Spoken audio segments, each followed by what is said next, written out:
आज तापमान 52.9 अंश आहे की 49.1 अंश.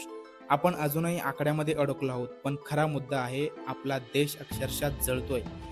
मागच्या वर्षी दिल्लीमध्ये तापमान 52.9 अंशापर्यंत पोहोचल्याची बातमी आली, पण नंतर सांगण्यात आलं ही सेन्सरची चूक असू शकते.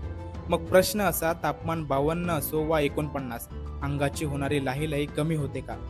बाहेर पडल्यावर जे चटके बसतात ते खोटे आहेत का? आज भारतात किमान 37 शहरांमध्ये तापमान 45 अंशांच्या पुढे गेलं आहे. उत्तर प्रदेश, बिहार, दिल्ली, महाराष्ट्र सगळीकडे उष्णतेचा कहर आहे.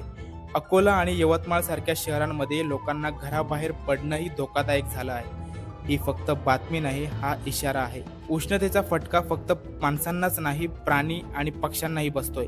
एका माकडाच्या पिलाला उष्माघात झाला. उष्माघाताने तडफडणाऱ्या त्या माकडाच्या पिलाला एका पोलिसाने वाचवले. त्याचे व्हिडिओ आपण पाहिलेच आहेत, पण प्रत्येकाला अशी मदत मिळते का? सर्वात भयानक वास्तव तर पाण्याचे आहे.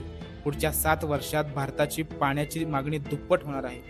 आजही 60 कोटी लोकांना पाण्याचा तुटवडा जाणवतोय आणि दूषित पाण्यामुळे दरवर्षी 2 लाख भारतीय आपला जीव गमावत आहे.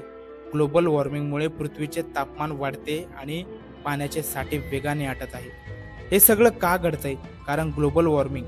आपण म्हणतो ऋतू बेशिस्त झाले आहेत, पण खरं तर आपण स्वतः बेशिस्त झालो आहोत. ग्लोबल वॉर्मिंगमुळे वर्षातले अतिउष्माचे दिवस 26ने वाढले आहेत. आता पावसाळा आला की आपण हे संकट विसरून जाऊ, पण लक्षात ठेवा, जर आज आपण बदललो नाही तर भविष्यातला उन्हाळा अधिक दीर्घ आणि भीषण असेल.